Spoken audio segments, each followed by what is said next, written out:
The DuPont Cavalcade of America.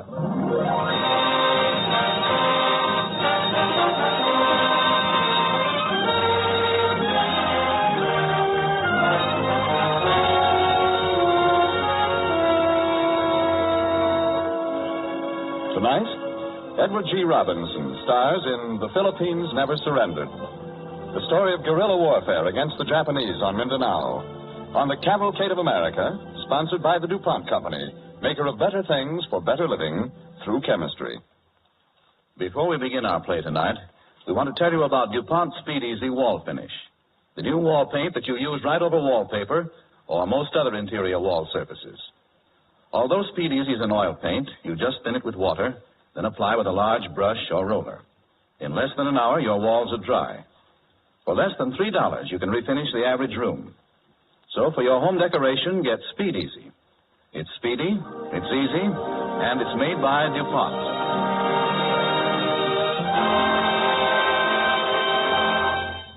A few weeks ago in the Saturday Evening Post, Edward Cooter first told his story of guerrilla warfare against the Japanese on the island of Mindanao.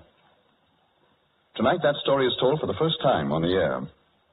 The DuPont Cavalcade presents The Philippines Never Surrendered, starring Edward G. Robinson as Edward Cooter.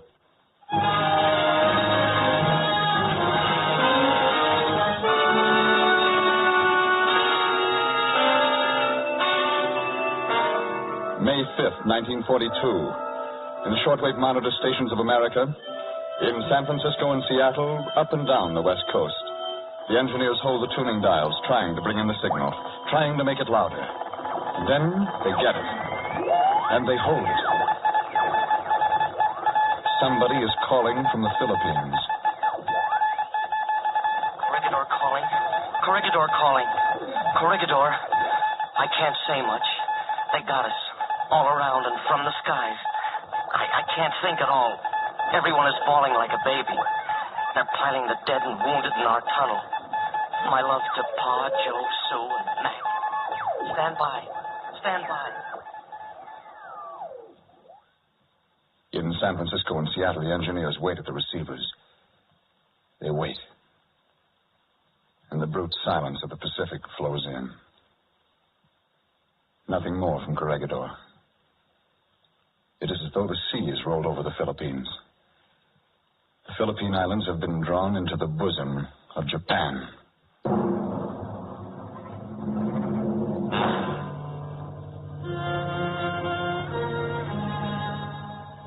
What happened there after that messenger died? People were alive in the Philippines. What did they do? What did they think? What happened to the people? People like me, for instance. I'm Edward Cooter, and I'm a school teacher. For 20 years, superintendent of schools on the island of Mindanao. I'm a small man, not very rugged. I suppose you'd call me scholarly. And in the quiet years of my life, I'd often talked about the philosophical concepts of human dignity and human freedom. But that dark May day in 1942, there was no place or time for philosophy. There were facts. The Japs were about to occupy the town of Bansalan, and with less than an hour to spare, I sat in my office.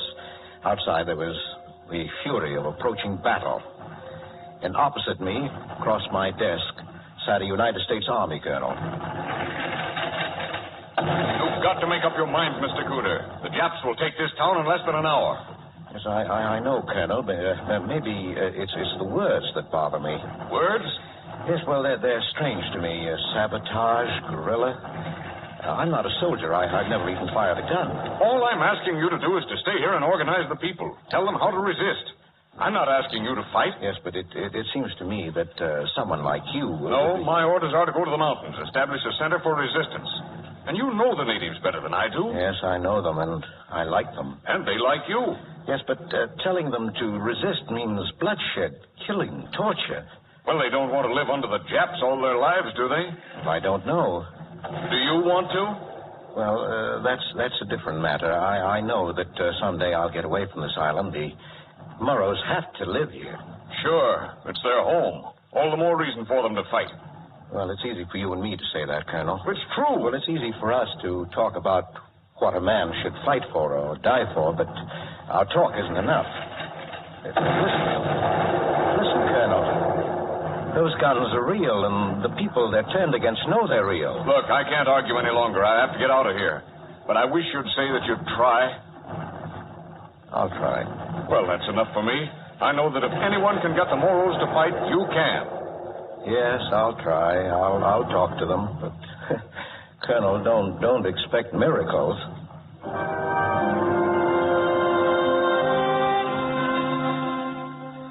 Lord knows I didn't expect miracles from the Moros or from myself. The Moros. Those brave, wonderful people. Small, broad-chested, almond-eyed. We call them the Irishmen of the Pacific. Great people for a story, or for a fight. But resistance. After all, the Moros were few and unarmed except for knives and a scattering of rusty rifles. And when I put myself in their place, well, how much could I expect of them? And I wanted to keep my promise to the colonel, but first I wanted a safe place to hide out. So when I walked into the jungle that day, I was looking for a man I knew I could count on, a man named Pendangaman. I sent out messages, but it was a few days before I found Pendangaman. Mr. Corder, fine thing. It takes war to bring you here again. How are you, Mr. Corder? Pretty well, Pendangaman. Well, good to see you. This here friend, Malalao. Oh, how do you do? Me good friend with Americans, Mr. Cooder. I'm glad to hear it. Did you get my message, Pendangaman? Yes. Have house for hide you. By mine, Mr. Cooder. Come. I show you. Well, I hope it's really out of the way. Oh, Jap never find. Old days when Moro be chased by American police, we fix him up there. American police cannot find, Jap cannot find. Yes, well, that sounds safe enough. How has it been for you here, Pendangaman? You mean Japs? Yes. There want no trouble. No want war here. Too busy with Americans far away. So we must attack. Be quiet, I know quiet. We must kill them. Mr. Cooder, we call Pendangaman our leader. Whether he be leader for a flock of chickens. Manalao talk big, but my people no want to fight, Jap. Well, they haven't bothered you at all? Oh, Jap captain come this morning, say road blown up. Say bandits blew up road last night. Me bandit to do this, Mr. Cooder. You, Manalao? Well, congratulations.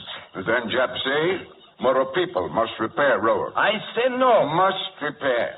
No repair, Jap kill everyone. Mr. Cooder, tell Pendangaman. When are you supposed to repair it? Tomorrow morning. We go, many people other side of town. We no go. Tell him, Mr. Cooder, you American. Well, I know the danger, and I don't want to be responsible. For the Americans come back, yes? Yes, someday, but I can't promise when. The road is useful to the Japs. Now, if you repair it, you're helping them. If you decide not to repair it... But we must repair. No repair, we be killed. Yes, but if you decide not to, you have to know the risk you take and what you're taking it for. Pendangaman. Yes, Mr. Cooder. You remember the American colonel who was in Dan Salon? Yes. Well, he asked me to tell the people here something. Tell them fight? My people no want to fight. Well, I'm not so sure. Anyway, I'd like to tell them what's needed if they do want to fight. Yes. Tell us, Mr. Cooder. Well, I'd rather speak with as many people as possible. You repair the road in the morning? Yes. Sunrise. Well, then I'll say a few words to all the people going to repair it. Just a few words before they start.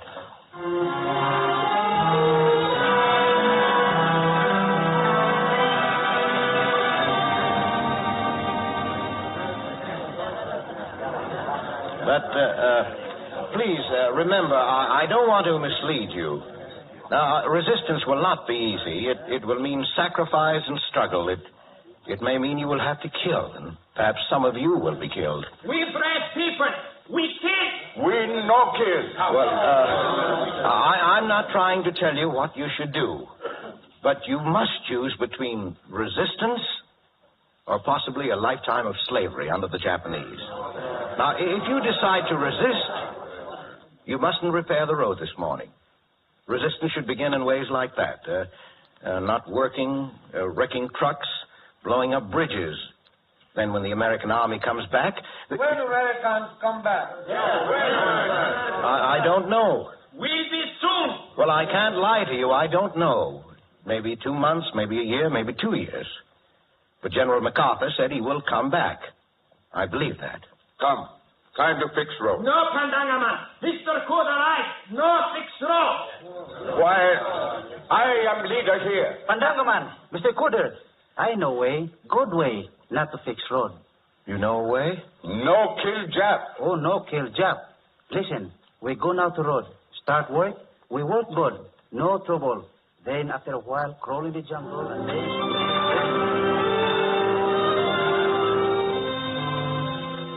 They went to the road to start work, and I went along and crouched in the jungle with Manilau and Pandangaman beside the road. There were 6 Jap guards who handed out picks and shovels. It was getting light. The Moro men started digging and clearing the debris from the road.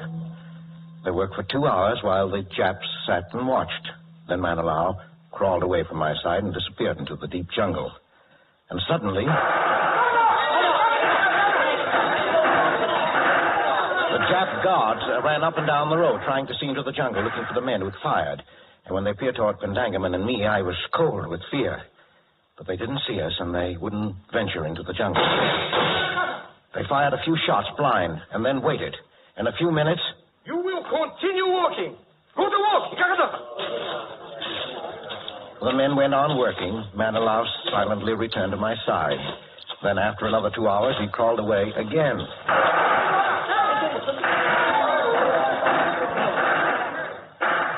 Captain? Yes? We like very much to work for Emperor, but can no work if all time somebody shoot. Continue working. We will finding these bandits and killing them. We like to work, Captain, but we're not brave like you Japanese. I know, but you must try to be brave. We're afraid, Captain. When you kill bandits, we come back and work. Come, people, we go home.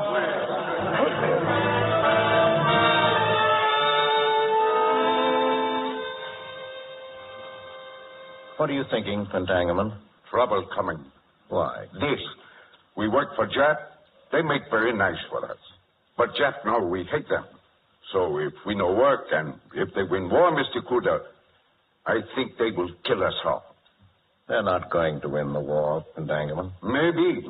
Long time Americans go away. What happened to them? Maybe they don't want to fight no more. You know that's not so. When they come back, Mr. Kuda, when? I don't know. I've been thinking, ever since what happened at the road, I know your people do want to resist. All they need, Pandangaman, is a real leader. I no can tell them to fight. Well, you ask when the Americans will come back. That depends on many things, and partly on how much trouble you make for the Japs here. It's your freedom, too, Pandangaman, and I've come to this conclusion. Sabotage is not enough. It's time for the Moros to kill Japs. You, Mr. Kuda. Now you sound like Manilau and my wife, Maruki. Maruki, too? Well, soon every Moro must decide, no matter what you, their leader, may think, that to have their own country, to be free, they have to fight.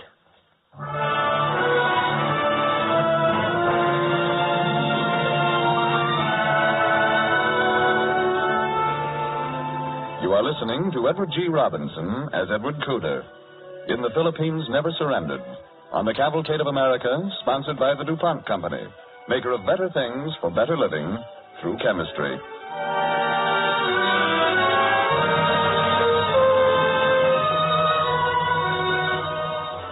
As we come to the second act of our play, Edward Kuda resumes his story of the building of a native underground movement on Mindanao during the Japanese occupation.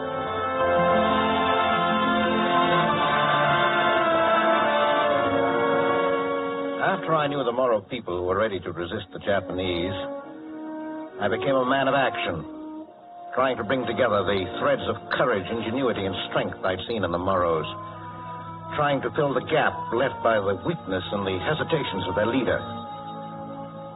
Days passed and weeks, and then I saw that the temper of the Japs began to change. I sensed that they were getting pushed back somewhere, that the war wasn't going too well with them, because fear crept back into Japanese faces and they began to make mistakes. How much for this? 12 pesos. Here is the money. You give me only 5 pesos. You will take 5 pesos. No, sir. 12 pesos. Don't tell me what to pay. Here. You are lucky man, you get anything. Next time, maybe you know better. Huh? Well, what are you going to do? Do? Nothing, Mr. Cooder. You let the Jap slap your face? You, one of the Moro people? Me want to kill, but cannot. Why? If you don't, you're a man without honor. Pandangaman say no killing. Yes, but if you do kill him, you will be honored and named by your grandchildren and great-grandchildren. Wait, Mr. Cooder. I go.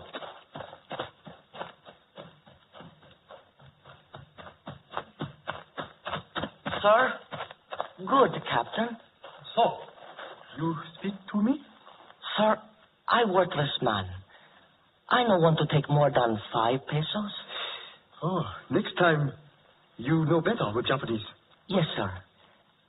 Sir, you tell me, please, what is great navy ship there in harbor? That one? Yes.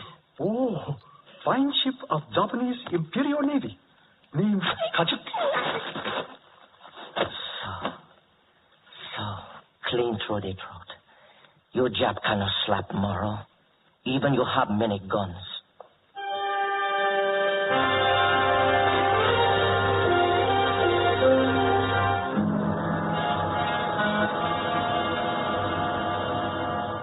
Pandangaman, where are man who is killing my soldier? Don't know. Where is this man? Pandangaman, 3 months ago, I am to giving order. All knives must be turned over to Japanese army. How's this man having his knife? Don't know how this man have knife. Pandangaman, tonight we are going to every house. Give the people order to leaving all knives in doorway of their homes. We are picking up knives tonight.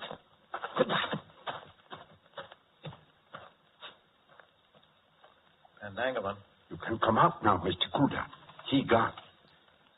you're not going to let them take the people's knives, are you? What can I do? Pandangaman, don't you see they're afraid of you? The Americans must be closer than we think. Quiet. My wife coming. Say nothing about it. So, you still sit here like woman? From you, only insult. More and more Jap kill our people, beat, steal, and you sit here like old lady with no teeth. Pandangaman, you can't let the Japs take your people's weapons tonight. Call them together. Let them decide if they want to fight.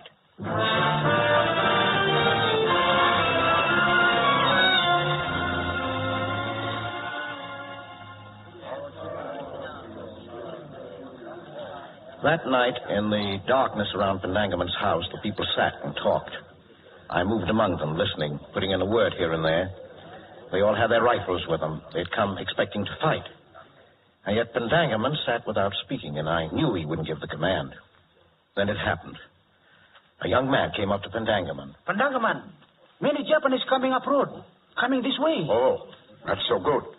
Everyone, Japanese coming. Put down rifles, then sit. Everyone. I could feel the nervousness rising like a fog from the people. All eyes were on the road that passed Pandangaman's house. But Pandangaman was turned a little away, and he seemed to be hardly breathing. We heard the troops approaching, and then from another direction out of the jungle, a man came running. Everyone turned to see. It was Manilao. Pandangaman, boat wreck on shore. Japanese soldiers swim in water. American submarines, Pandangaman. American submarines sink Jap ship offshore. They come back, Pandangaman. We fight now. We fight now. Well, now what do you say, Pandangaman? Quiet, Maruki. Bah! You old woman.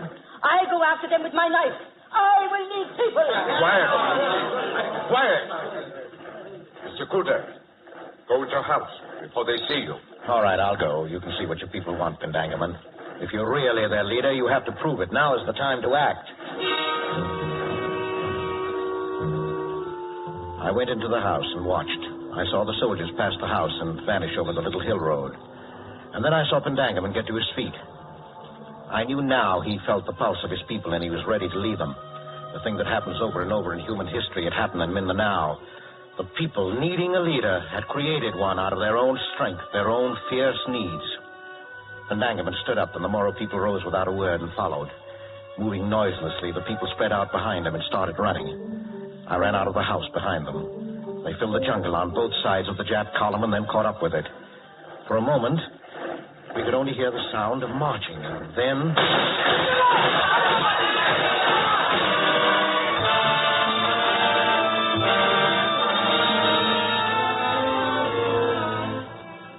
From that night on, the Japanese on Mindanao died in many ways.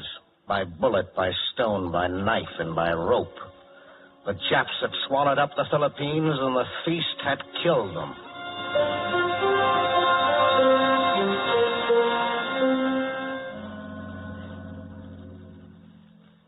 Well, my job's done here, Pendangaman.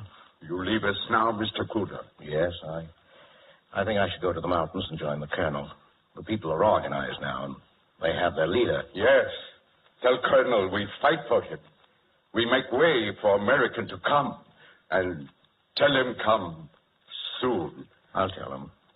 And he'll thank you. And I know, Pendangaman, you've made yourselves a great people in this war. You will not be forgotten.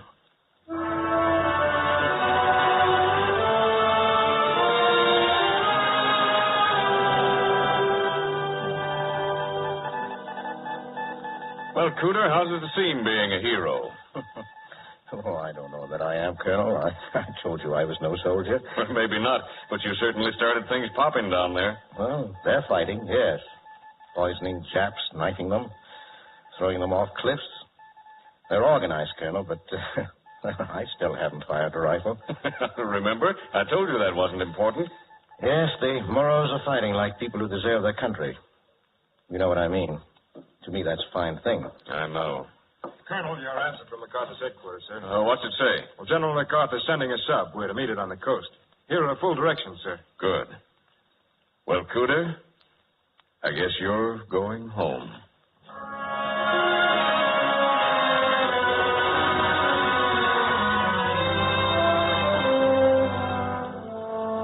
On that black day of May 1942, they listened in Seattle, and the radio was dead on Corregidor.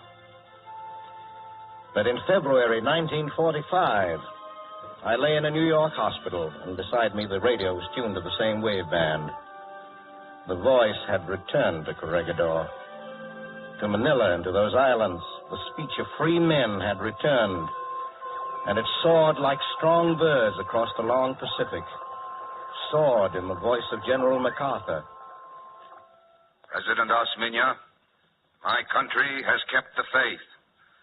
On her behalf, I now solemnly declare the full powers and responsibilities under the Constitution restored to the Philippine Commonwealth.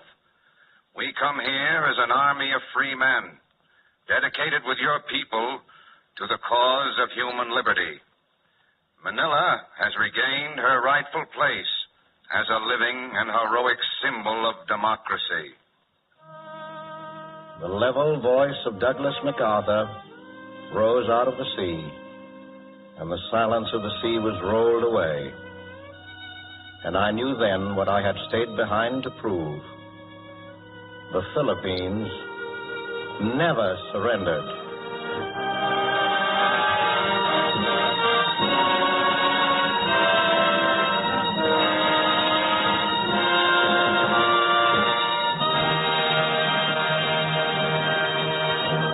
Our thanks to you, Edward G. Robinson, and to all members of tonight's DuPont Cavalcade cast.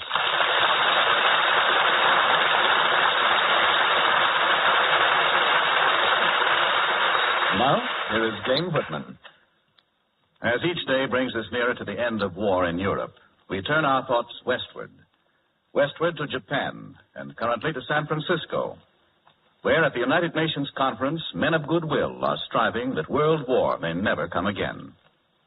Lamont DuPont, chairman of the board of the DuPont Company, recently said about the San Francisco Conference, as an official of an American company, which, like the great majority of American industry, has in 2 world wars been forced by events to turn its peacetime production to making the materials of war, I should like to say of the United Nations Conference on World Organization in San Francisco that I hope with all my heart that the nations which are winning this conflict will be successful in perfecting a workable way to secure the future peace.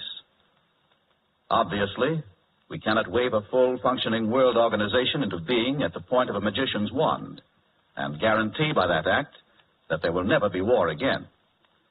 It is a harder task than that, for I can appreciate that it will be difficult to agree upon the best method of preserving the peace. By that token, it must be undertaken immediately and cooperatively, and I hope the United Nations will find it in themselves to reach a constructive agreement and exert the long-term, ceaseless effort necessary to make the machinery effective in the amicable settlement of international questions. It takes only one nation to make a war. It takes many nations working together to make peace in the world. I take pride in the part our company has played in World War I and World War II in helping provide the physical weapons to enable ourselves and our allies to defeat those nations that have twice in one generation made war on the civilized world. But in each case, it was a contribution to the national welfare, inspired by a sense of responsibility, and not one that we would have sought for business reasons. We have wanted, and we want now, a world at peace. This is not a new attitude on the part of the DuPont Company. Time after time, during the Civil War, on the occasion of the Disarmament Conference in 1921, and on various other occasions, responsible officers of this company have made it clear that not only the strong natural sympathies of its management, but also the plain business interests of the company lie overwhelmingly in the direction of the continued maintenance of world peace. We prefer, both for selfish and humanitarian reasons, to do the economic work of an industrial company in a world of peace, and not the uneconomic work of a world at war. This is our desire, too, for the future. That is why my hope for the successful outcome of the meeting is deep and strong. No organization that comes from the deliberations at San Francisco will mean that the United States or our allies can automatically cease to rely on their own resources to protect their ultimate security. But I believe it has been demonstrated that no nation can of itself be secure, and that the Peacetime Association, politically, economically, and scientifically, of the nations now cooperating to win this war, offers the best chance that we shall not have to do it all over again in another quarter of a century. I hope the United Nations Conference will succeed so that the fullest resources and genius of American private enterprise can be turned soon and from then on to producing for peace and to creating the post-war jobs that all of us so urgently want. Unquote. These words of Lamont DuPont express the hope of all of us in the DuPont Company, whose peacetime work provides you with better things for better living through chemistry. Next week, the DuPont Cavalcade will bring you the story of an attractive young illustrator who suddenly found a way to use her talent as an artist in a personal crisis brought on by the war. Our play is called Artist to the Wounded, and our star will be the charming screen actress Geraldine Fitzgerald.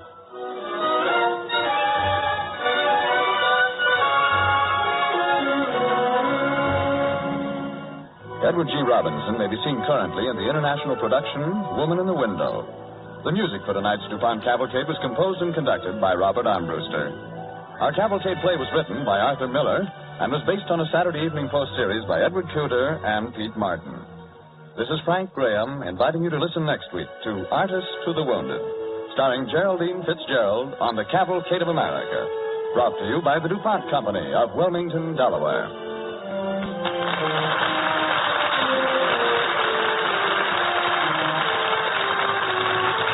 This is the National Broadcasting Company.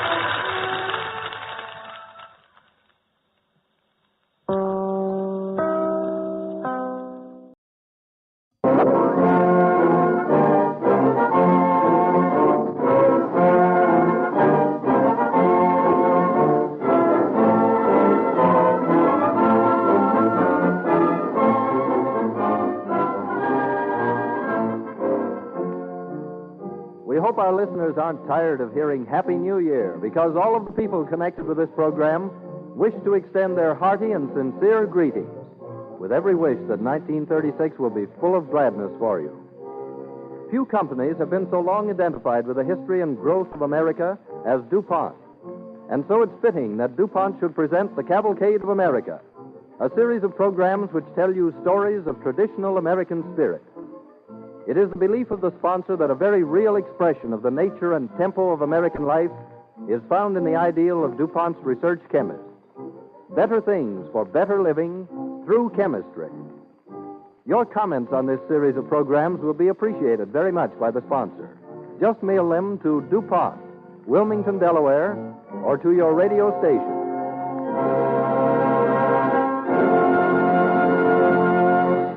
This evening's story concerns the Declaration of Independence.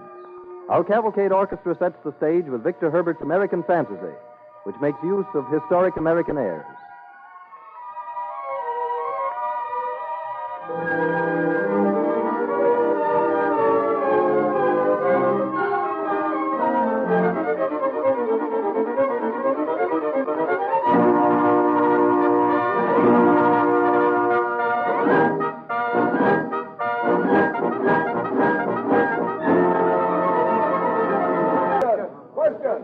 I'll put the question. All in favor of Mr. Dickinson's resolution? Aye.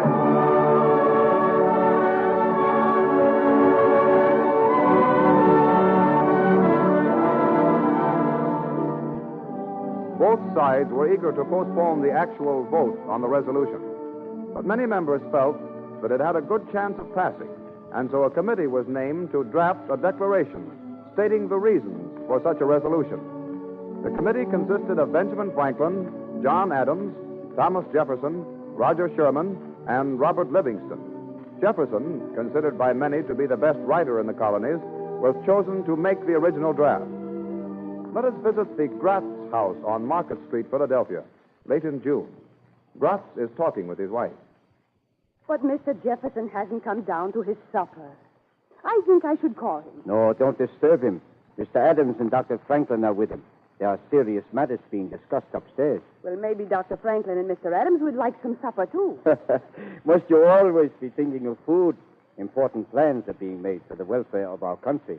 Tom Jefferson says that some delegates have been instructed to introduce another resolution for independence this session. Oh, you're always talking politics and worrying about the country instead of attending to your business. More members of the Continental Congress to track up my floors, I suppose. You don't appreciate the honor they do us boarding here in our home. Someday this house will be known as a place where history was you wouldn't made. call it an honor if you had to sweep up after them. Oh, good evening, Mr. Phillips. Good evening, Mrs. Gratz. It's young Mr. Temple, Father. How are you, Mr. Gratz? Oh, come in, Mr. Phillips. Well, how can I serve you? I was wondering if you could tell me where I could find more books or pamphlets like this Common Sense. Has Mr. Payne written any more? I don't know, Mr. Phillips, but I'll ask Mr. Jefferson. He will know. I'd be very grateful if you would. Mr. Jefferson's busy now. He mustn't be disturbed.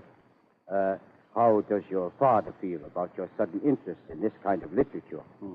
Father doesn't know. But I'm convinced his ideas are wrong, Mr. Gratz. Yeah. Our country must come first, before England or any other place. Don't you think so? Yes, Mr. Phillips, I do think so. My parents came from Germany and settled here. They are like your father. They are always talking about the old country, but I am an American. So am I. And our duty lies, I think, with the new country rather than the old. A place where we intend to live and bring up families. We owe it to future generations so that they may have a happy and a better place to live in.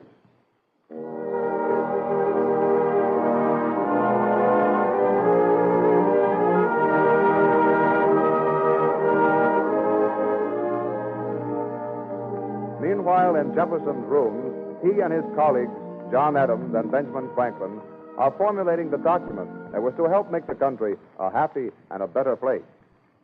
Well, Dr. Franklin, now that you've read the draft, what do you think? As a whole, Mr. Jefferson, I am delighted with it. But I hope you won't be offended if a much older man makes a few slight suggestions. Certainly not, Dr. Franklin. For instance, you say, when in the course of human events it becomes necessary for a people. Now, wouldn't one people be more significant? Yes. Yes, one people. That's right. And you say, we hold these truths to be sacred and undeniable. Now, I would prefer we hold these truths to be self-evident. Self-evident is stronger. Above all, we must be careful not to alienate any of our colonies at this time. Unless this declaration of our reasons for freedom is passed unanimously by the Continental Congress, it will utterly fail in its purpose. You're right about that, Dr. Franklin. It must be the unanimous will of the United Colonies. Now, I've called the colonies the United States of America. Do you like that term, Dr. Franklin? Yes, Mr. Jefferson, I do. The United States of America. May they ever stand so.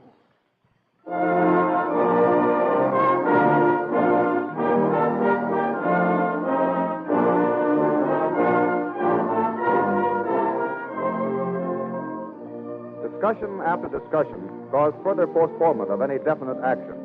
On July 1st, 1776, the Committee of the Whole met and advised the passage of the Lee Resolution.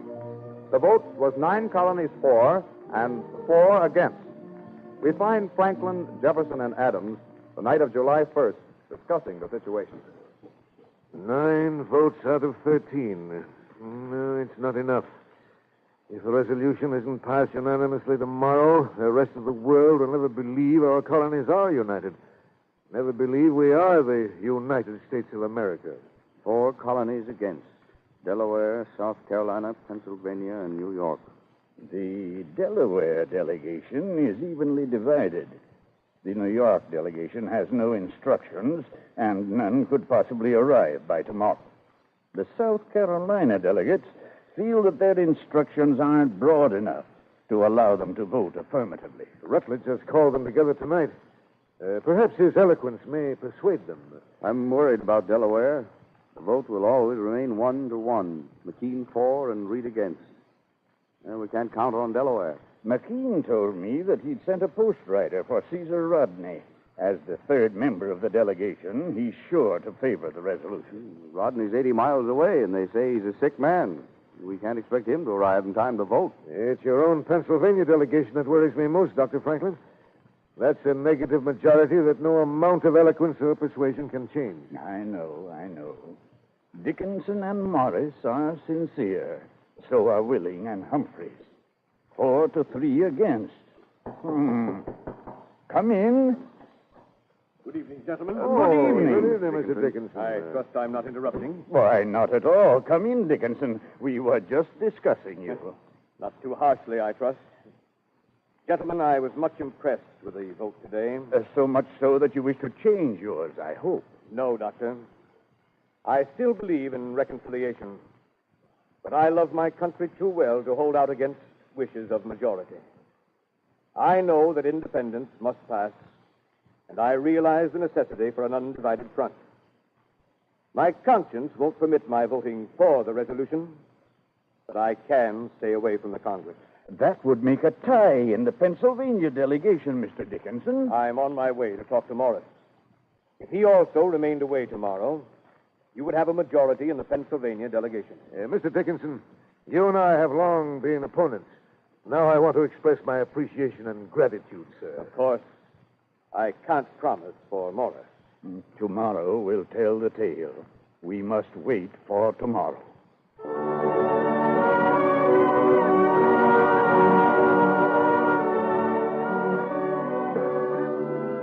On the morning of July 2nd, the delegates of the Continental Congress assembled to vote on the Lee Resolution.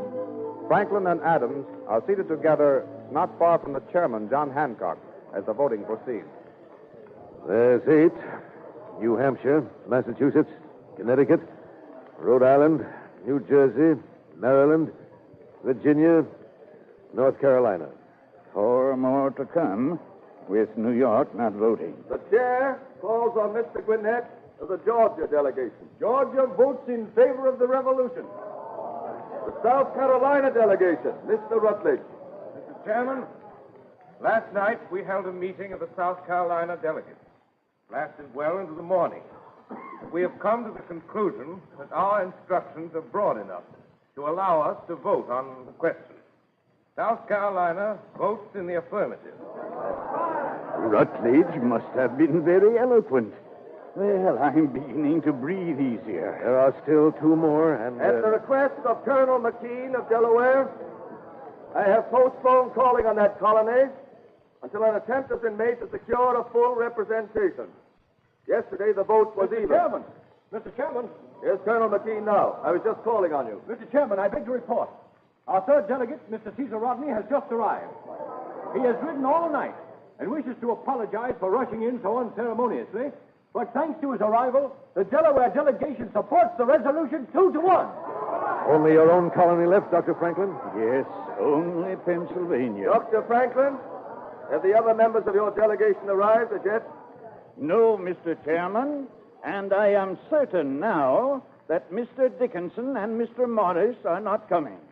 I therefore announce that the Pennsylvania delegation stands 3-2 in favor of independence. 12 ayes, with the New York delegation in sympathy, but not voting. I think we may call it unanimous. It is unanimous. Mark my words, Dr. Franklin. July 2nd will be a day of rejoicing and celebration in these United States until the end of time.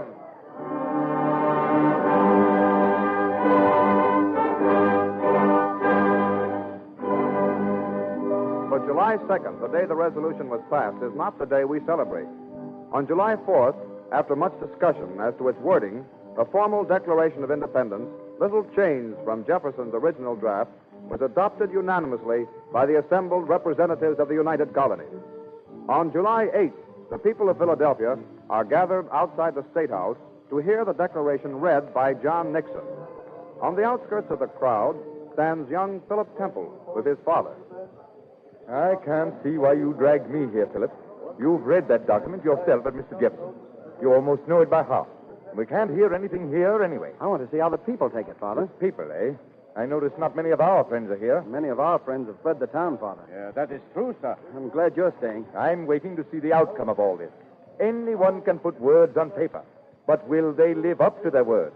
Will they sign this declaration? Indeed they will, Mr. Temple. I'm sure of that. We'll see, Gratz. This is a great occasion, isn't it, Mr. Gratz? A day to remember, lad.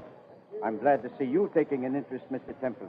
I feared perhaps you'd left town with your friends. Father's staying in Philadelphia, but I'm leaving town, Mr. Gratz. You, Philip? Tomorrow I start for Boston to join General Washington. Oh, good lad.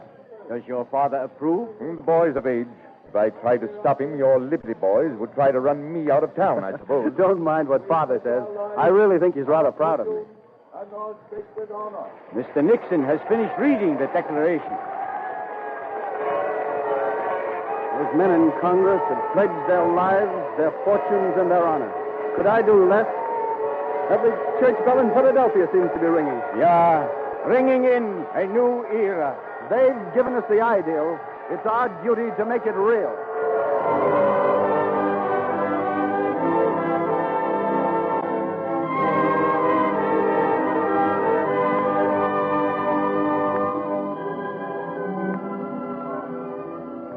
On August 2nd, the delegates assembled. 56 signatures were affixed to the document, each man pledging his life, his fortune, and his sacred honor to uphold the principles of freedom and equality so that we and future generations should have life, liberty, and the chance for happiness. There are no braver names than these in the Cavalcade of America. The American spirit of independence is well exercised by the American housewife as she does her daily shopping. A good example of Mrs. Housewife's firm intention to get the things she buys in first-class condition, fresh, clean, and sanitary, and to see exactly what she's buying, is shown by the revolutionary improvements in packaging during recent years, particularly transparent wrapping. The story of transparent wrapping, or cellulose film, which is another name for it, is a mighty interesting story of chemistry. First manufactured in 1898 in England to wrap the famous Pears soap, and improved in 1908 by a French chemist, this material is now made in the United States. DuPont makes and sells it under the trademark cellophane. Maybe you have seen, or you will see, the recent spectacular moving picture, A Midsummer Night's Dream. in which 700,000 yards of cellophane were used to create the beautiful illusion of fairyland. Or you may have seen pianos and automobiles wrapped in cellophane. But these are the novel and unusual uses. The importance of cellophane to you is the way it protects your health by guarding things from dirt and germs, and also the way it keeps foods fresh and delicious.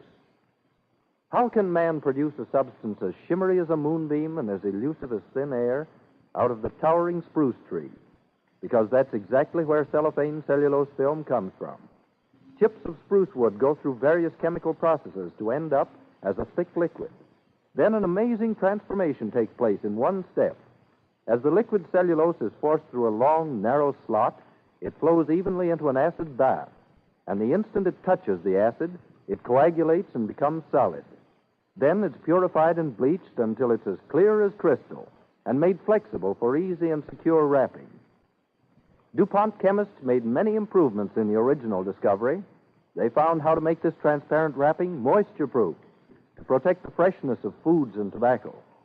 In short, the thing to remember is that cellophane cellulose film is something chemistry has created to protect you by protecting the things you buy. It well illustrates the creed of DuPont research chemists: better things for better living through chemistry. This program has come to you through the courtesy of DuPont, one of America's oldest enterprises, makers of chemical products since 1802. It's one of a series of programs in the Cavalcade of America, presented by DuPont each Wednesday evening at 8 o'clock Eastern Standard Time over the Columbia Broadcasting System. When presented on the air, each program also contains a short, interesting story of chemical achievement, illustrating the DuPont chemist's creed: better things for better living through chemistry.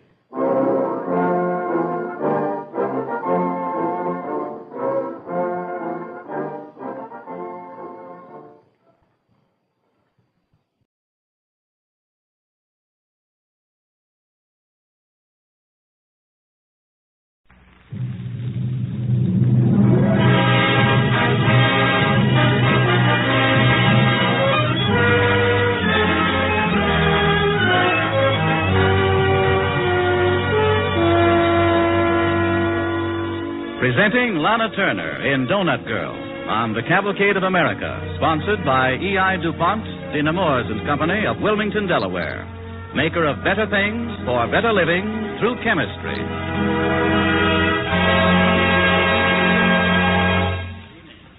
This is your Cavalcade commentator, Walter Houston. Next Friday marks the beginning of America's 4th year at war. At this time, the future looks bright, but the war is not over yet.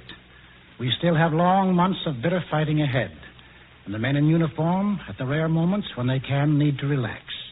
This evening, our Cavalcade play deals with a branch of the American Red Cross, which helps these men to find relaxation.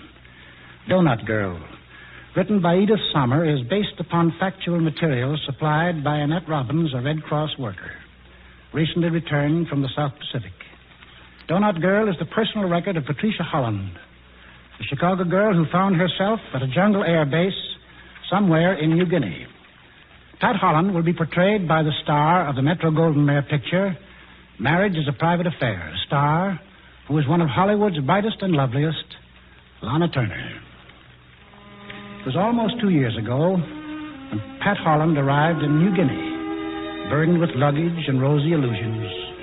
Well, she's back home now, and yesterday she received a letter from a friend. A letter asking a question but the letter was addressed to Pat. And this is her story.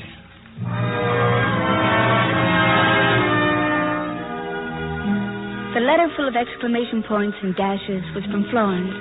You see, Florence has just joined the Red Cross, and she wants to know how it is in New Guinea. She wants to know what working there is like. Well, it's a little hard to answer, but I can tell you what it was like for me. Of course, things are much different now. But when I came there 2 years ago, there were only 8 of us Red Cross gals, and now there are hundreds. Things were pretty rugged then, just getting organized. I didn't realize it, of course, and I stepped off the plane feeling like Lady Bountiful, with my feet in the mud and my head in the stars. I remember how I felt as the plane, with me as its only passenger, came in for a landing. And as the plane stopped on the airstrip, Okay. Come on out, lady. This way. I'm Patricia Holland of the Red Cross. Welcome to New Guinea, miss. Give me your luggage. Well, that's it in a plane. Tell me. Holy smoke. Hey, Joe, hold up a minute. I got to get this junk out of here first. Excuse me, but I don't seem to see... Is anybody from the Red Cross around? Sorry. Oh, but I'm Pat Holland, and... Let's get her into the shed. Okay, Joe, wheel her around now. Well, hasn't anybody asked about me? Nope. Oh, what do I do now? Come on, Joe, swing her to the left. Swing her to the left. Hey, wait a minute. Don't go away. Hey, soldier. Beg your pardon? Oh, Lieutenant. Yes, ma'am? Oh, Lieutenant, I'm Pat Holland with the Red Cross, and I've just flown from America, and... Well, what's the matter? Are all those suitcases yours? But they're only 5. 5, huh? Okay, come on. I'll drive you over to your headquarters. Oh, with the Jeep. Oh, what fun. No, wait a minute. Don't help me. I can get in myself. Okay, but aren't you forgetting something? I am? What? You're the Red Cross, aren't you? Well, yes, of course. And you came out here to work? That's right. Then how about toting your own luggage? Come on, it won't hurt you. They're only 5.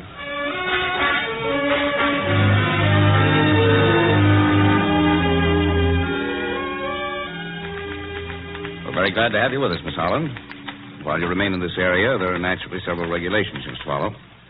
You must keep your head covered while under the sun, and you must keep your legs covered at all times. I beg your pardon? Mosquitoes. Oh. Of course, we expect you to do your full share of the work. The work's not easy, but then you knew that when you joined up. There are many things to be done. The clubmobiles to meet the flyers. Well, after sitting for 3 hours at headquarters, the Red Cross director finally interviewed me. By then, I was beginning to feel that I was about as welcome as the Black Plague. And then I met Ann Pepperly. Ann was my supervisor and the first girl I met in New Guinea. I said to her, hello, I'm Pat. Hello, Pat. How much do you weigh? Why... Ever scrub floors? Well, no, but... You will. Sandwiches? Hmm? Can you make sandwiches? Oh, sure. You see, when I... Fine, we need about 500 by 1300. Oh, now, wait a minute. What's the matter? You afraid of work? No, I'm not afraid of work. Say, what's the matter with you people anyway? I come here all the way from America, and I don't know why, but I feel like I was a Jap or something. I land in the plane, and nobody meets me. I get to headquarters and sit in the broiling heat for 3 hours, and nobody talks to me. I'm tired, and I'm hot, and nobody cares. What are you running here anyway, a private war? Peanut butter. What? Make those sandwiches with peanut butter. Oh, all right. I will make them with peanut butter. All the sandwiches you want. And I'll scrub the floors and wash the windows and make the beds and clean the kitchen and I'll do all these things. But there's one thing I won't do. What's that? Well, everybody's got to clean his own bathtub ring. Ha, what bathtub?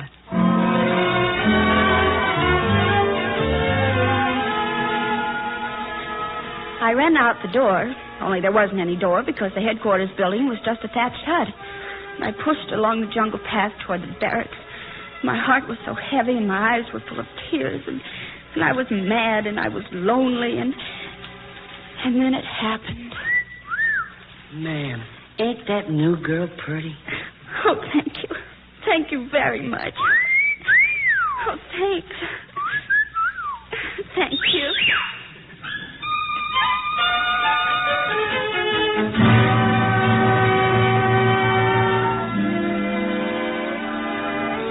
The day settled down to a routine then, a routine of work and sweat. It wasn't bad, though. It really wasn't. The cold reception I received on my arrival wasn't directed at me personally. They didn't resent me. You see, for Red Cross gals, the ticket of admission to the theater of war is work. And at first it looked like I was trying to get in on a free pass. There were so few of us there, only 8, and so much to be done. So much. Well, anyway, for the first few weeks, I spent my time being the maid of all work. That is, until the day I was in the Red Cross Club stacking donuts for the clubmobile with the rest of the girls when the telephone rang. Answer, Pat, will you? Okay, sure. Hello, Pat Holland here. This is Lieutenant Crilly. Flight of B-25 bombers returning from strike. All planes accounted for. ETA 1500. Okay, Lieutenant, that's swell. Somebody will be there. Right. Hey, Hey, Ann, the heavies are returning from the mission. They'll be in at 3 o'clock. Okay, you ready, Pat? Oh, sure. The donuts are stacked and the juice is in the wagon. No, I mean you. Are you set? Me? What for? Oh, didn't I tell you you're going with me today? You mean in the clubmobile? Out to meet the flyers? That's right. Oh, but... What's the matter? Don't you want to go? Want to? Oh, my gosh, sure. Yes, of course, but... But what? I left my lipstick in the barracks. You know, I've been meaning to tell you, Pat. All the rest of us, well, we think you've done a good job, and... Thanks, Ann. It's been pretty tough, I know. But you see, the 7 of us came out for the Red Cross, and we were the first to come to New Guinea. And then when you came... I was an intruder, huh? Not exactly, but we had to be sure you were willing to work as hard as the rest of us. Listen, Ann. Our planes. Come on, let's go. No, wait a minute. No, those aren't the bombers. Huh? Those aren't bombers. Fighters, 175th probably. But how do you know? Oh, after a while you'll get so you can tell every plane in the Air Force just by the sound of its motor. Where are the donuts? Oh, right here. I'd pile them all up. Better get them out to the clubmobile. Oh, and the coffee. Come on, Pat. It takes about 10 minutes to get to the airstrip, and our boys will be along any minute now. Well, honey, don't just stand there. Let's go. Wait a minute, Ann. What's the matter, for heaven's sake? Well, I don't know exactly. Pat, for weeks you've been waiting for the time you'd go on the clubmobile shift. Well, now you're going instead of... I know that. That's what I mean. You see, ever since I joined the Red Cross, I kept thinking about when I'd meet the missions. I'd think of sweating it out with the ground crews, waiting for the planes to come in. And I'd think about how I'd talk to the pilots and, laugh with them. Things like that. But now But now what? I'm scared. Come on, Pat. Let's get the stuff in the clubmobile.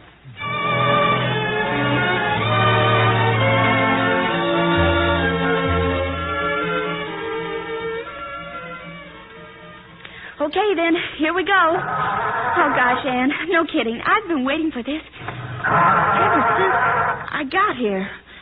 I thought See, what's the matter with this thing anyway? Does it take long to get to the strip? Oh, about 10 minutes.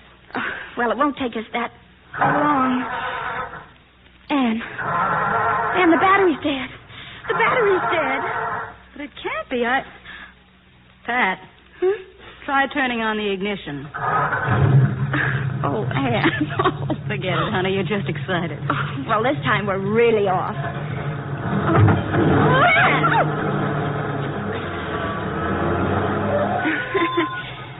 We went backwards. So we did. This time, instead of reverse, put it in first, Pat. Yeah, maybe it would help. Well, okay, Ann. This time I guarantee we're really off.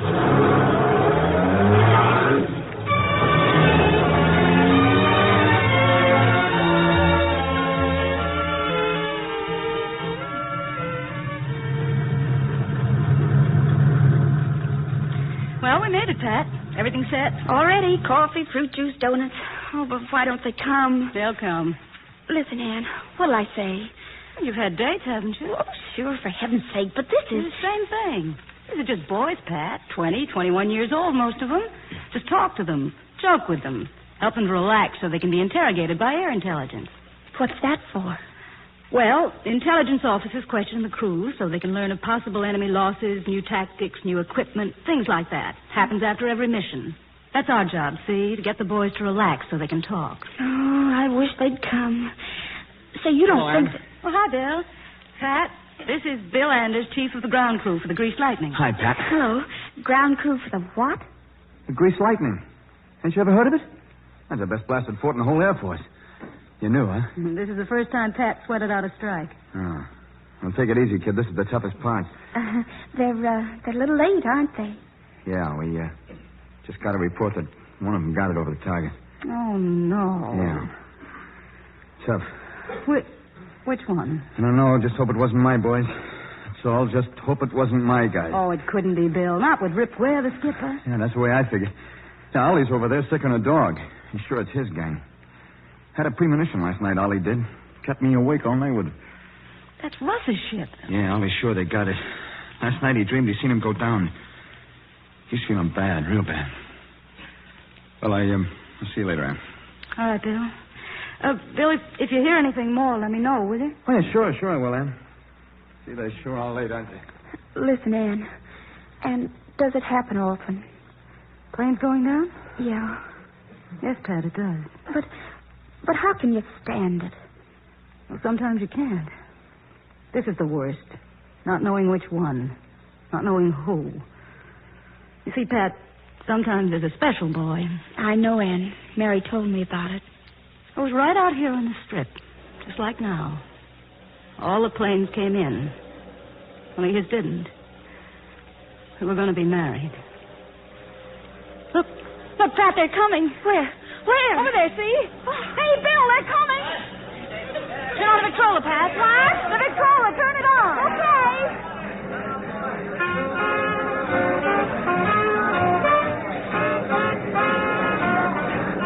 Come on, Ann, we better get the coffee and juice ready and get out the donuts. Hurry up, Ann. They're coming in. The boys are coming in.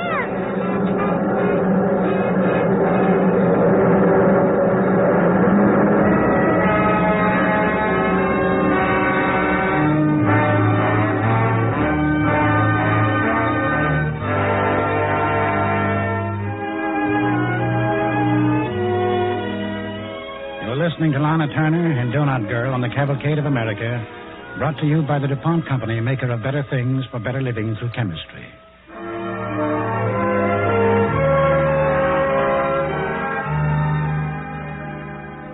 When Red Cross recreation worker Pat Holland first landed in New Guinea to serve the 5th Air Force, she felt like Florence Nightingale and Bob Hope and Hedy Lamarr all rolled into one. That weeks of scrubbing floors and making sandwiches have helped prepare her for the greatest heartache of them all, waiting on the airstrip for the men to return from a combat mission.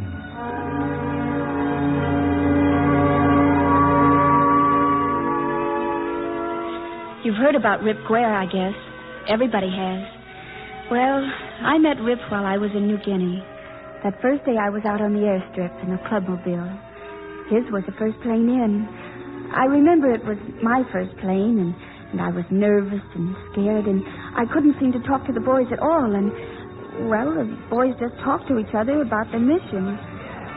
Hey, listen, I had that zero right in my sights when John and my machine gun didn't go and get a frog in his throat. Yeah, I remember that, Tony, because my gun jams at the same time. Hey, Annie, how about some more bug juice? Yeah, come on, Annie, fill it up, will you? Okay, I'm coming. How about you, Jim? Yeah, sure. Listen, man, 2 zeros are coming from the left, see? So I yelled to Tony, I tell him to climb upstairs, boy, climb up. And that was when I met Rip Guare. I was standing there feeling pretty useless and out of things when... Hello. Hello. I'm Rip Guare. And I'm... I know, you're scared. You needn't be. Well, it's just that I can't seem to get started. I know, it's my boys. They're shy, see? Besides, they're pretty hopped up right now. We kind of had a rough time of it. As soon as they get to know you, it'll be all right. Besides, you're too pretty. They can't ignore you for long. Where are you from? Chicago. Thanks, Rip. That's okay. What's your name? Pat. Pat, huh? Uh-huh. You remind me of Emily. Emily? Yeah, my wife. Oh. I haven't seen her in 3 years. Hey, you guys, where's your manners? Jim, Tony, Fred, this is Pat, a new G.I. Junior come to brighten up the war. Well, come on, speak up. Hiya, Pat. How are you, Pat? Hey, Tony, Pat's from your hometown. Yeah? No kidding. Say, how's Chicago making out? Exactly the same, Tony. The Drake's next to the lake, and the weather's next to impossible. Gee, Pat, remember Randolph Street? Yeah. Boy, that street has memories for me. I remember one day I was walking past Marshall Fields. A girl come up to me. She said, right out. She said, hey,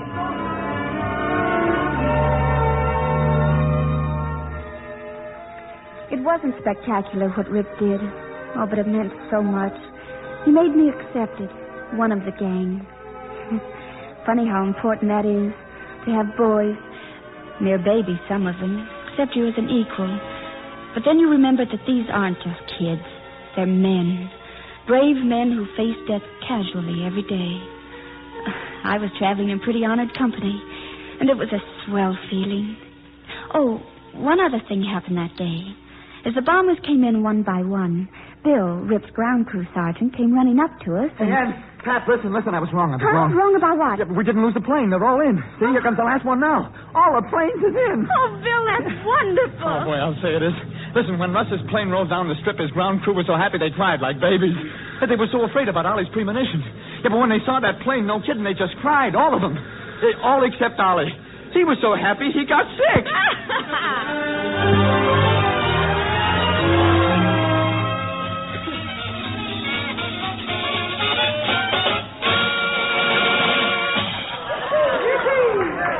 Hey, put on another record. Quick, somebody, come on. The party's just starting. How about the one of the new ones Rip just brought back from Australia? Yeah, the one about the pair of shoes, Annie. Right, here it is.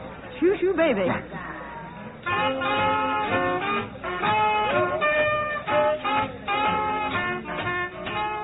Come on, Ann, let's dance this one on. Okay, Bill, you talked me into it. You want to dance, Pat? Oh, sure, Rip, I'd love to. Would you rather see a picture of my son? Oh, Rip, did it come? Yep, I got it in the mail this morning. Hey, come on out here, Pat.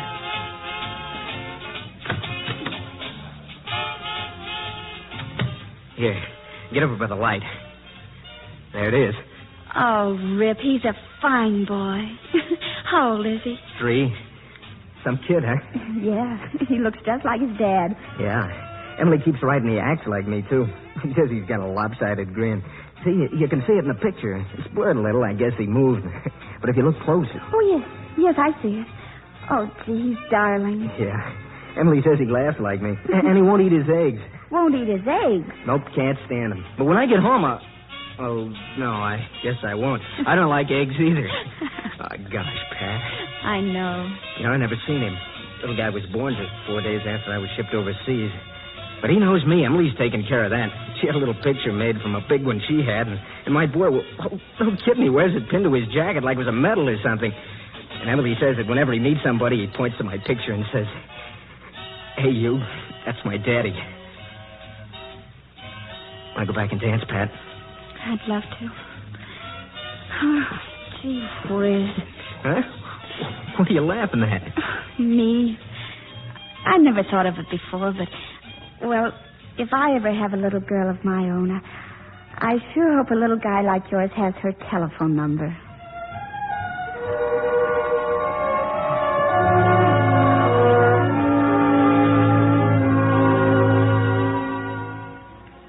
It wasn't that I was in love with Rip. That would be too simple. But I loved him. We all loved him. I don't know why. He was just a dumb-looking 23-year-old kid from Kansas City who had a wife he adored and a baby son he'd never seen. And yet, there was something, I don't know, special about him. Every man in the squadron felt it. They worshipped him. Or they'd have followed him if he had led them into a battle where the odds were 100 to 1 against them. Maybe there's an easier way of saying this. Maybe if I said that when Rip walked into a room, suddenly your heart wouldn't weigh a thing. You'd know what I mean. Well, anyway, that's the way it was. And that's what made that day so unreal, so unbelievable. I was in the Red Cross hut mixing fruit juice. But this time I was alone. Anne was over at the barracks. She and I had been told to stand by to meet a special mission due in any minute. So a couple of others had gone out to take care of our own boys. I was working at the table when I looked up and... Come here a minute, will you? It was Bill, the ground crew sergeant. I walked over to the door and... I don't believe it for a minute, so it's all right. But this report, see, What it came in, report? they say it's verified.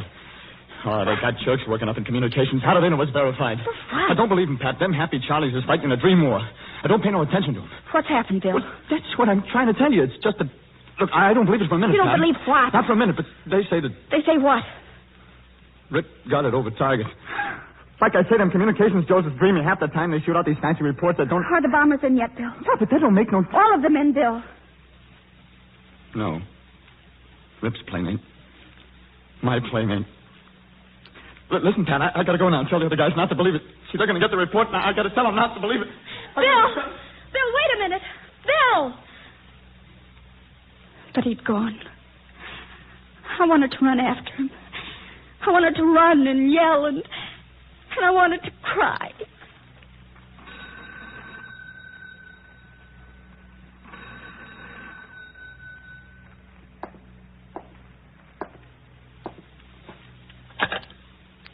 Hello?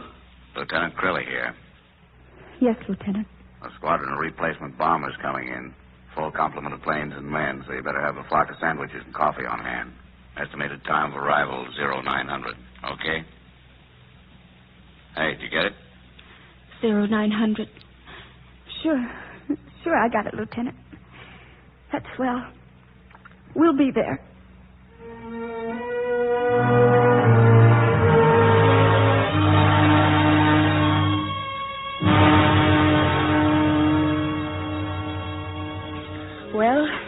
the way I learned the main thing war teaches. That things don't happen to other people anymore. They happen to you. Of course, you learn other things, too. You learn about words like faith and hope.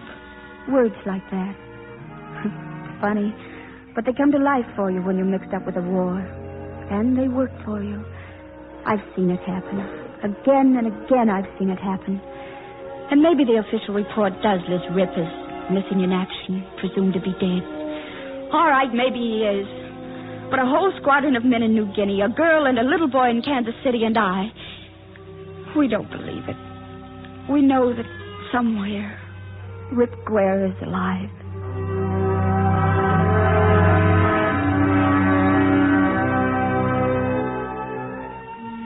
Well, that's about all there is to it. I stayed on in New Guinea until about 3 months ago, when my mother became seriously ill and the Red Cross rushed me back to the States. Mother's fine now, so of course I... Why, Pat, child, what are you doing? You'll be late. What? Oh, no, I won't, Mother. I was just sitting here thinking. I was going to write Florence a letter. Oh, honey, I wouldn't do that now. You'll miss the train. It'll only take a minute, Mother. See? Look. Dearest Florence, just received your letter, and I'm thrilled to death you're going to be a clubmobile girl for the Red Cross. The rest of your letter I'll have to answer on board ship. You see, I'm leaving tonight for New Guinea. I'm going back with a new group of Red Cross workers. Meanwhile, lots of luck to you. Love, Pat. Oh, P.S. I just had a hunch. Be looking for you on the ship.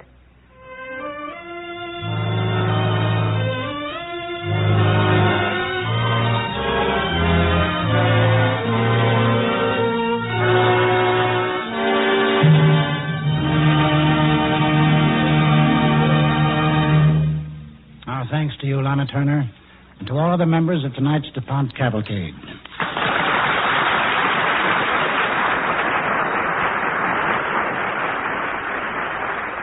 Smoke shells are typical of many different DuPont products that have saved and will continue to save the lives of many Army and Navy men.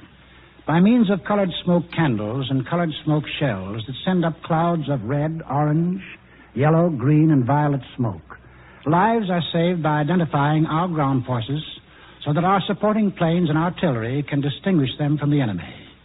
Since most of these products are made at Deepwater, New Jersey, the DuPont plant there might be called the plant that saves lives. Gane Whitman can tell you about some of the other interesting things they're doing at this plant. Well, Walter, for one thing, they're making neoprene, DuPont's synthetic rubber for life rafts and life-saving suits. Neoprene rubber, made at the Deepwater plant, also grows into flame-resistant jackets for electric cables on shipboard, de-icers for airplane wings and radio balloons used by flyers forced down at sea. Freon refrigerants manufactured by DuPont at Deepwater play an important part in a malaria control method that is saving many lives in the tropics. That's because Freon, expanding rapidly when the valve on a small dispenser is opened, carries insecticide into the farthest corners of a tent or room in a few seconds. If a soldier does get malaria, Army doctors treat him with atabrine, one ingredient of which is manufactured at the Deepwater plant.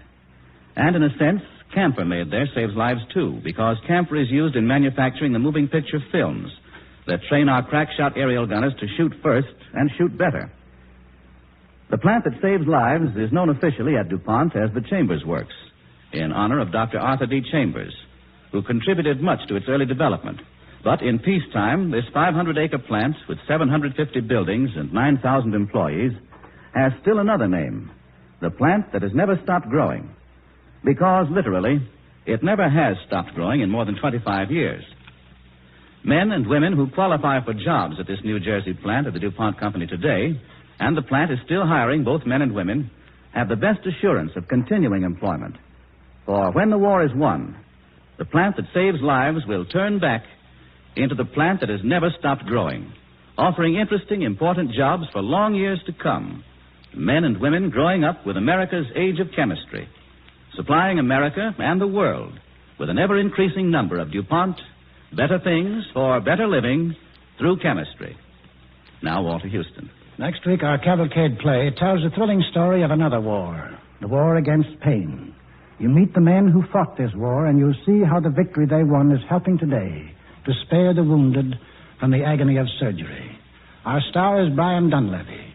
I'm sure his performance will thrill you when you hear him in The Conquest of Pain on next Monday's DuPont Cavalcade of America. Thank you and good evening.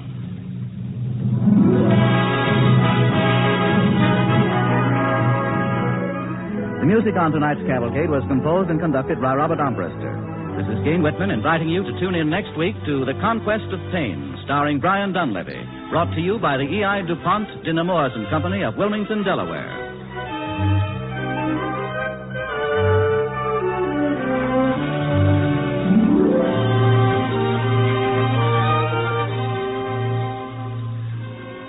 And think of this. The annual sale of Christmas seals has helped to reduce deaths caused by tuberculosis by 75%. Yet, since Pearl Harbor, TB has killed 145,000 civilians. That's why you should help by buying Christmas seals now. This is the National Broadcasting Company.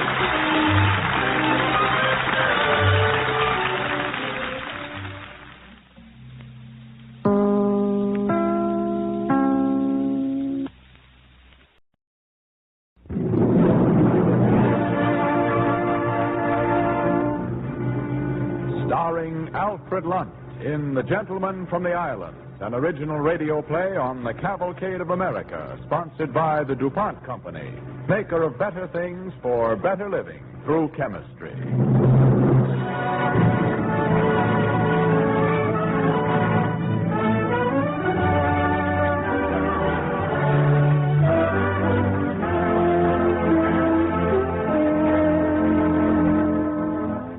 Tonight, the Cavalcade Playhouse is especially proud to welcome for his first sponsored appearance on the air the celebrated American actor Alfred Lunt.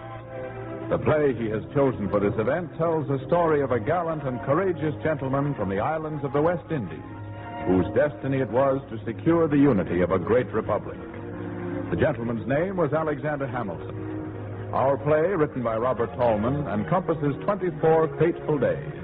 Days that were to bring death to Alexander Hamilton and to his country a legacy beyond price. The DuPont Company presents Alfred Lunt as Alexander Hamilton in The Gentleman from the Islands on the Cavalcade of America.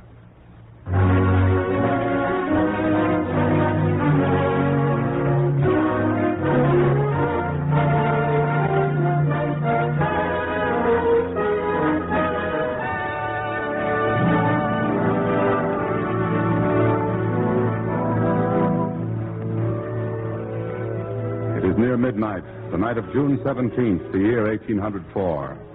Over the Grange, country estate of Alexander Hamilton on Manhattan Island, the moon rides high. Up the lane to the mansion house, silhouetted sharply against the moonlit shrubs, rides a man on horseback. He draws up before the portico and dismounts and tethers his horse. In a few quick strides, he is standing before the lighted French windows of the master's study. He looks about him, then raises his crop and raps on the pane. The man inside rises from the desk to answer the door. Who is it? I have the honor to call upon you, General Hamilton, on behalf of a friend. May I come in? Why, Mr. Burnett, at this time of night? Come in, sir. Thank you. I trust I do not disturb your household at this hour, sir. The friend I have the honor to wait upon is most impatient. Well, sit down. Sit down. Cigar? Brandy? Thank you, no. This letter, General Hamilton, if you will be so good as to read it. Must I now? I think you'd better.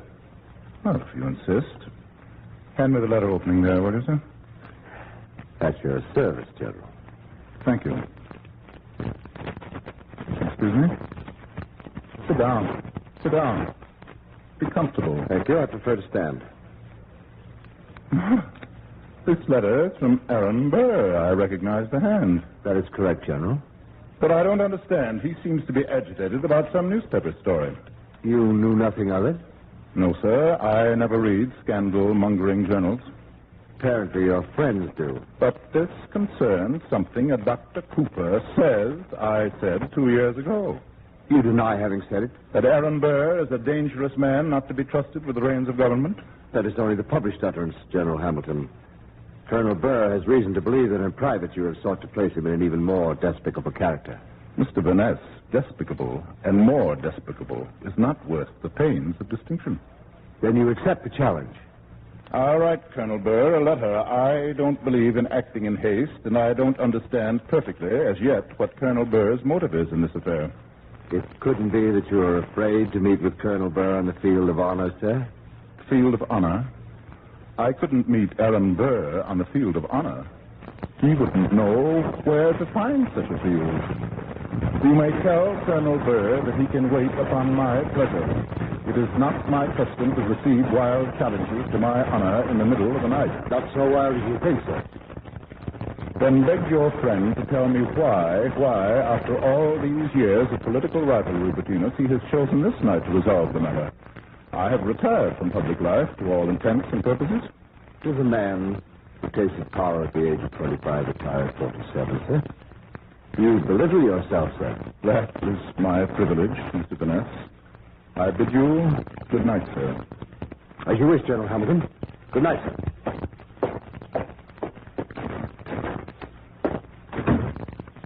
Alexander? Betsy? James? We didn't mean to disturb you, Father. Mother was worried and called me. Alexander, I was certain I heard a horse in the drive. James thought he heard it, too. That's absurd. You've been dreaming, both of you. Who was it, Father? Now, what have I done to deserve this, my wife and my eldest son, doubting my word? I don't blame James, my dear. I made him come with me. I had such a strange feeling. Foreboding almost. But here you are, still at your desk. Forgive me. To tell the truth, I'm glad to be downstairs.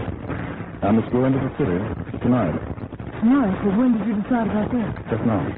Father, someone works here. Why don't you want us to know about it? Good heavens, I've been away from home before. Anyway, James is old enough to look after things. I can't bury myself here in the country, you know. Why must you go tonight? I had dared hope you've done with politics. The business that takes you away from us like this so abrupt. I might have been president now if I'd stayed in politics. Would you like that? No. The president's a passing fancy. That was never for you. The Constitution was your work, and that's something that's good for all time. Yes. Yes, it sticks. Was there ever any doubt about that? I doubted it once. Now I don't know. That's why I'm going to the city, Betsy. I have to find out. Tonight.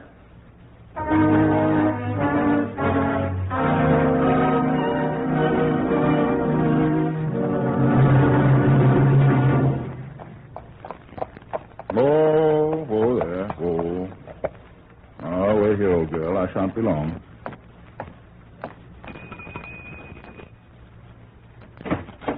Now, what in thunder?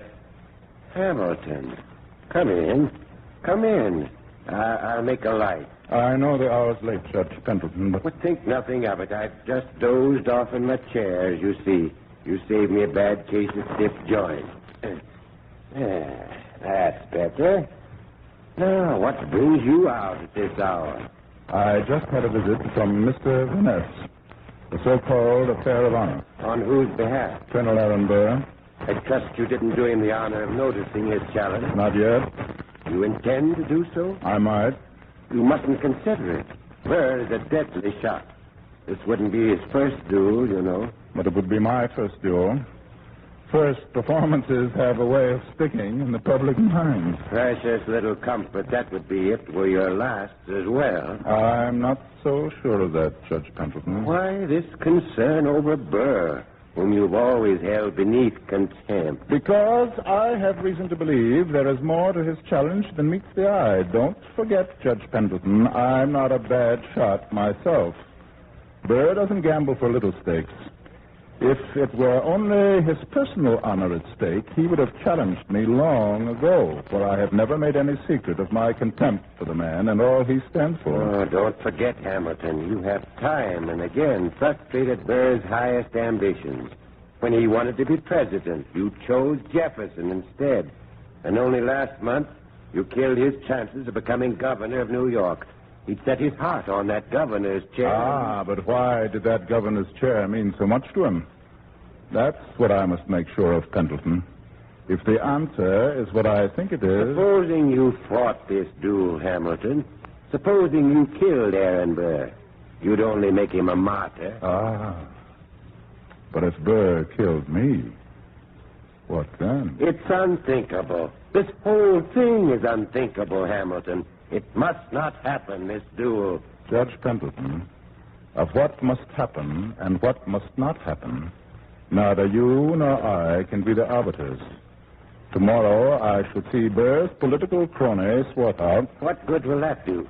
Good. If he tells me the story I think he will, well, there is always a final decision which no man makes for himself.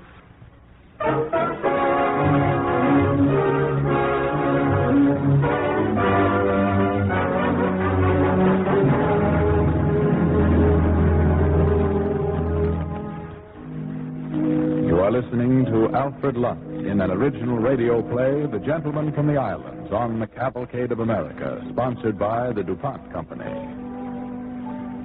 As our play continues, Alexander Hamilton, played by Alfred Lunt, is in the headquarters of the Society of St. Tammany, talking with one of New York's first political bosses, a gentleman by the name of Swarthout.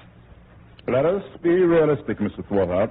You know perfectly well that without my support, your party cannot elect Colonel Burr or anyone else to the governorship, now or ever.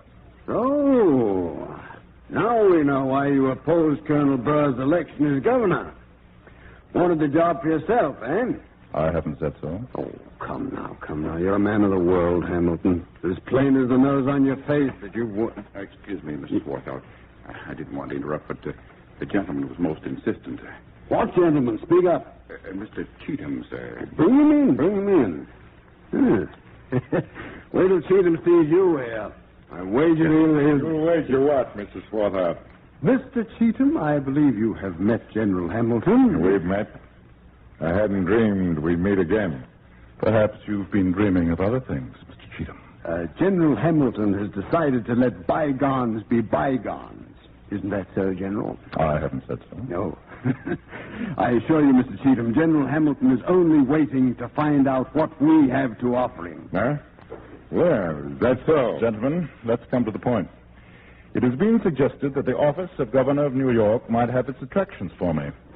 I needn't tell you that I resigned from public office once because it didn't pay. Secretary of the Treasury of the United States of America. Couldn't make it pay. What you need is counsel, young man. Well, I'm willing to listen to your proposition, gentlemen. Willing to listen? What do you think of that, Cheatham? Willing to listen. When we tell you what we have in store for you, you may think at first your ears have been deceiving you, Hamilton. Well, get on with it. Are you quite certain of our ground here, Swarthout? Mr. Cheatham, you let me handle this in my own way. Hamilton, here's the story. Our friends in New England have taken Colonel Burr into their confidence. They plan that New England and New York shall secede from the Union. Secede from the Union? Are you serious? Indeed, we are serious. And what's more, I am confident that the French minister has assured Colonel Burr that France will back us up with all the military power she has. And when Napoleon's agent says that... When Napoleon's minister says that, beware, you will be his next victim. Would that be so unpleasant? Napoleon is realistic, and so are we of the manufacturing states of this country. Jefferson is bound and determined to ruin our foreign trade, all for the sake of a vague, romantic notion he calls democracy. We can't compete with a disciplined, organized nation like Napoleon's France under such a system. And so you propose that we should play his game, hmm? Just so. You begin to see the possibilities, my boy? I do. And I have just this to say. A more evil, scurrilous, rotten, treacherous scheme has never come to my attention. Swine. That's what you are. Filthy swine. May God forgive the American people for ever having allowed men like you to be born on the soil of a free nation. Do you think the unity of this vast continent is subject to the whim of your little corrupt thirst for power? I tell you it is not, and never shall be. And just how do you propose to stop us, General Hamilton? With my life, if need be. My life is a little thing compared to the future of the unity of the United States. How my name goes down in history is a matter of small moment. How this great nation survives in history means everything.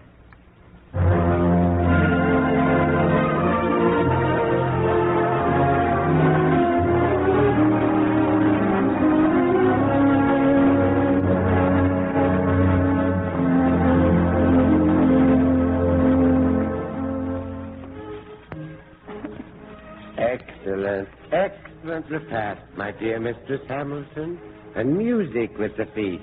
I have never dined so royally. I held out against the musicians as long as I could. Such an extravagance.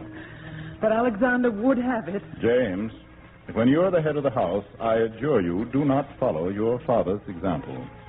You see the thanks one gets for a generous gesture, from the women at least. And the women, it's they we strive to please, after all. Don't be deceived, Father. Mother loves it.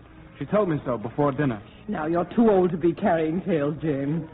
But it's true, Alexander.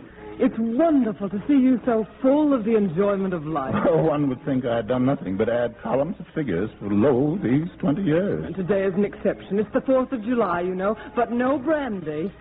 You'll be drinking toast till morning, I suppose, at the celebration in town. I certainly hope so.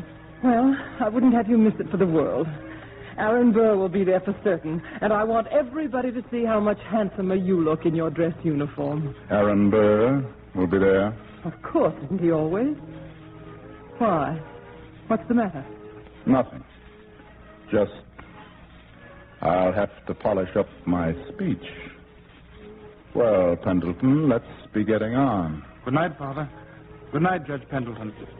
Good night, my dear. Hurry home and drink a toast to General Washington for us. 2 toasts. A dozen. My boy, so you've decided? Yes. You'll be my second in this affair, son. You know I can refuse you nothing. You remembered to bring my papers. Thank you. You saw Swatow? I saw 2 swine. And I smelt the filth of the pig pen the third sent his challenge from. Have you considered you leave a wife, children? There are things that mean even more to me, Judge Pendleton. I see. And another thing, you must pledge our adversaries to keep this matter secret. No one must have an inkling of it. I want my last days with my family to be happy. Hamilton, please. No. My mind's made up. You shall see. They will be the happiest days of my life.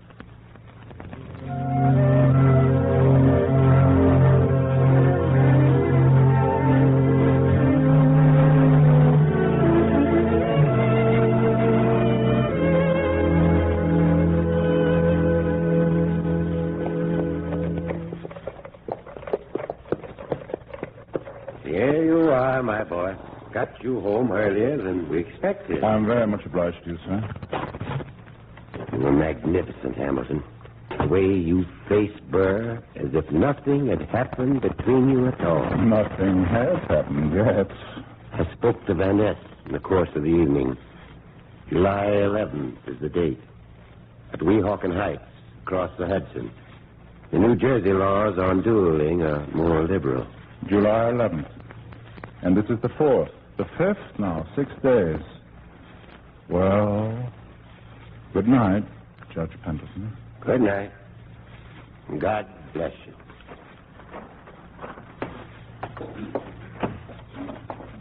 Why, Betsy, still up? I found these papers here. I've been reading them. Well, it's a woman's privilege, my dear. Such a lot of papers. It seems as you must have been writing letters or making speeches 24 hours a day for the past 15 years. How did we ever find time to be in love with each other? That was easy.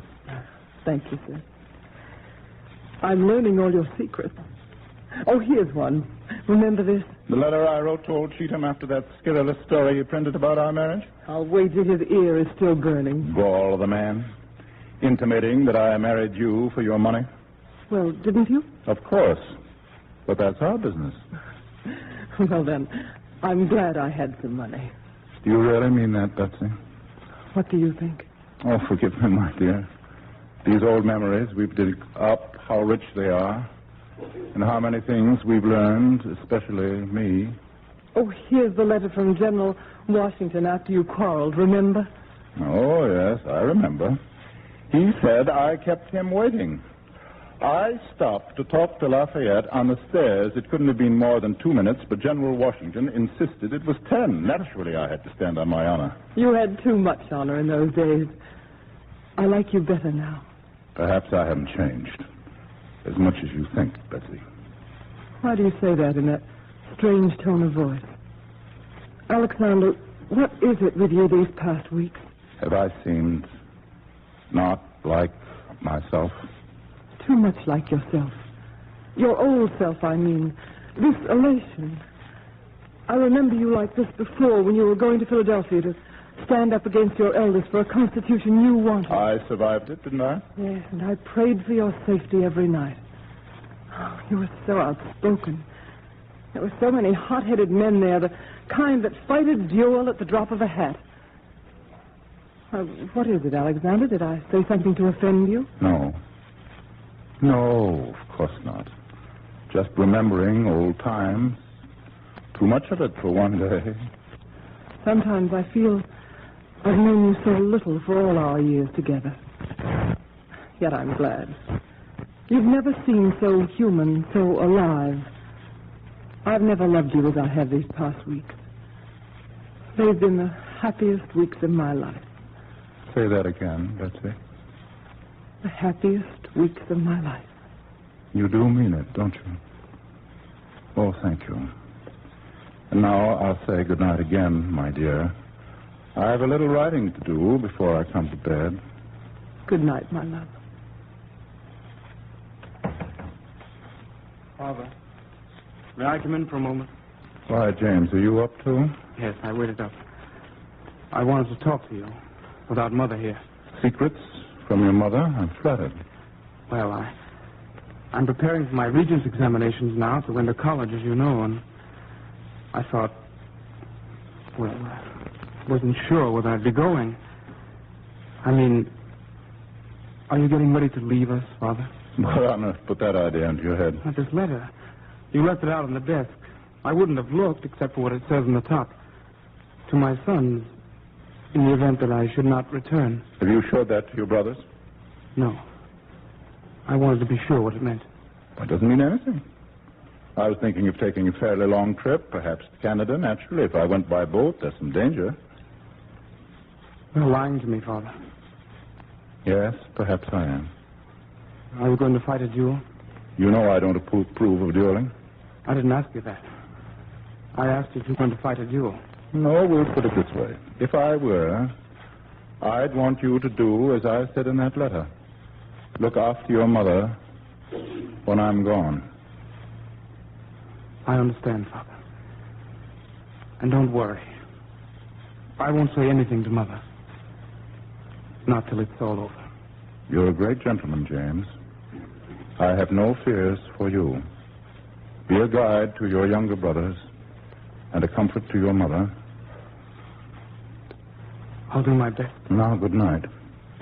I've work to do. God bless you, my son. Goodbye, Father. Good luck.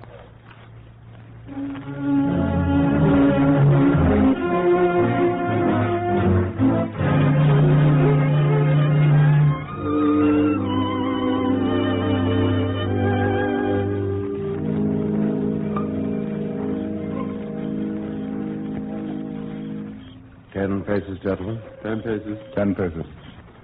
1, 2, 3, 4, 5, 6, 7, 8, 9, 10. Is that satisfactory to you, Judge Pendleton? That will do. Mark the place. Now then, do I have the honor? Very good, sir. I choose heads. Heads it is. General Hamilton, your choice of weapons. Thank you. This one will do. Colonel Burr, I have the honor. Let's get on with it. At your service, sir. That says, gentlemen. Are you ready, Doctor? Ready, gentlemen. Very well, gentlemen. Present. Fire! Oh. Doctor, Colonel Hamilton, he's hit. Oh, why'd he hold his fire like that? General Hamilton, can you speak? Please, sir, I'm the doctor. Let me get at that wound at once. It's too late, doctor. This is a mortal wound.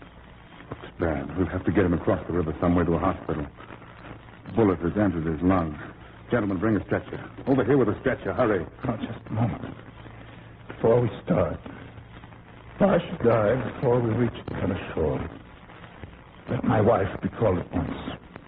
Break it to her gently, but impress upon her that I have meant that she should understand why I have done this. The papers must be published, just as I left them. Tell her this is my legacy to her and to my country. Don't listen to him. He doesn't know what he's saying. Must have been mad these last days. Why else did he hold his fire? The suicide brought on my madness. Brought on my madness, yes. Well, whose madness? Does one argue with a dead man? For I am dead, not half so dead as Aaron Burr shall be before ever death touches his body. God give him the strength to go on until his every intrigue shall be shown for what it is. Shall we lift him up, Doctor? He's quiet now. Yes, gentlemen, lift him. Lift him up. Oh, wait. Oh, please, one moment. Yes, General Hamilton. My pistol. Be careful how you handle it. It might go off and do harm. It hasn't been fired, you know.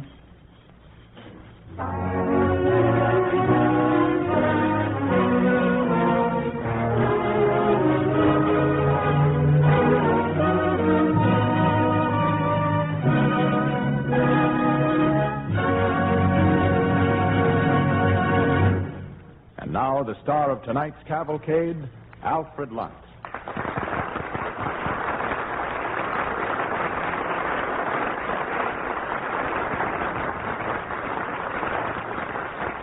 Thank you. Thank you, ladies and gentlemen. It has been nearly a century and a half since Alexander Hamilton sacrificed himself that our country might continue the course charted by the founders of this republic. It is my sincere hope that in our play tonight there has been some measure of inspiration and encouragement for the gallant men and women who today are fighting to destroy the evil forces once more abroad over the earth. Thank you.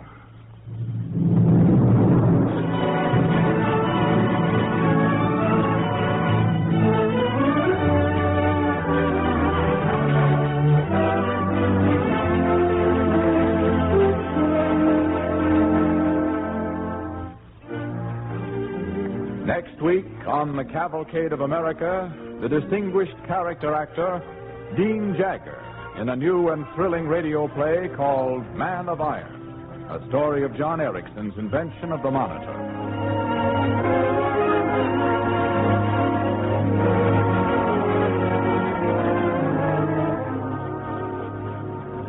Don't forget, next week, Dean Jagger as John Ericsson in Man of Iron.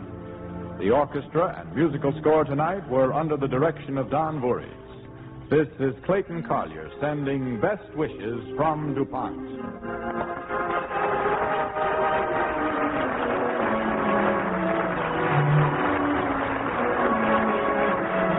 This program came to you from New York.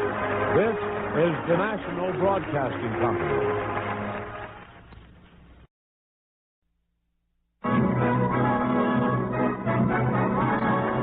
Cavalcade of America, sponsored by the DuPont Company, makers of better things for better living through chemistry. Starring Susan Douglas in a true story, I Speak for Democracy.